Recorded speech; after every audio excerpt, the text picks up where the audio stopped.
Today, let's learn about important glycogen storage diseases. These are the important glycogen storage diseases. First is von Gierke's disease. The second is Pomp's disease. The third one is Cory's disease, and the fourth is McArdle's disease. Most of all these diseases are autosomal recessive, and these diseases are due to defective breakdown of glycogen. Now let's learn about von Gierke's disease. It is also known as glycogen storage disease type 1. This disease is due to an enzyme deficiency that is glucose 6-phosphate, which is seen only in the liver. Here enzyme itself is deficient, that's why it is type 1a, and if the glucose transporter is deficient and the enzyme is proper, then it's type 1b. But in either case, enzyme doesn't work properly, that's what lead to the symptoms of this disorder.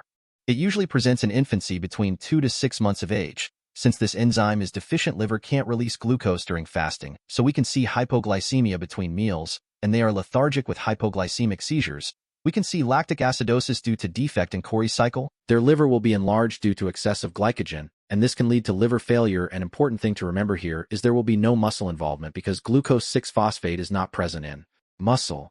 For diagnosis, there are two methods. One is DNA testing and the other is liver biopsy. Since liver biopsy is invasive, it is not preferred. Treatment is cornstarch since it's a glucose polymer. This prevents hypoglycemia, and the patient should avoid sucrose, lactose, fructose, and galactose because all these substances lead to glycolysis and can't be metabolized into glucose via gluconeogenesis, and accumulation of glucose 6-phosphate takes place, which leads to production of glycogen. The next glycogen storage disease is Pomp's disease, also known as glycogen storage disease type 2. This is due to a deficiency of acid alpha-glucosidase, also known as lysosomal acid maltase. Here, glycogen is accumulated in lysosomes. It presents in infancy, and it is very severe that children born with this disease die in infancy or childhood period. Most problems in Pomp's disease come from the entrapment of glycogen in muscle cells. Here children will have enlarged muscles, and we can see cardiomegaly and an enlarged tongue. This is the classical finding. Plus they exhibit hypotonia. Their liver is enlarged. This is due to heart failure, not from accumulation of glycogen. There will be no metabolic problems, and death is from heart failure from cardiomegaly. The third type of glycogen storage disease is Cory's disease, also known as glycogen storage disease type 3. This is due to debranching enzyme deficiency. This is similar to type 1 except they will have milder hypoglycemia because gluconeogenesis is intact, and there will be no lactic acidosis because Cory's cycle is intact, and the major one is here muscle involvement is seen due to glycogen accumulation. So here the clinical presentation will be like an infant or child with hypoglycemia between meals and hepatomegaly.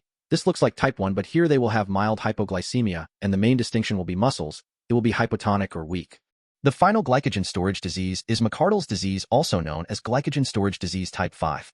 Here enzyme glycogen phosphorylase is deficient in muscle only, which is why it is also known as myophosphorylase deficiency. Here glycogen is not broken down in muscle cells. It usually presents in adolescence or early adulthood. Here liver problem is not there. So we won't see hypoglycemia. The problem will be muscle difficulty, exercise intolerance, fatigue, and cramps. People with McArdle's disease have poor endurance, muscle swelling, and weakness. Sometimes these patients can have muscle damage after exercise, so we can see myoglobin in urine and creatine kinase release, especially with exercise, so their urine might turn dark after exercise. That's it for today, guys. See you in the next video, and for more content like this, don't forget to subscribe my channel.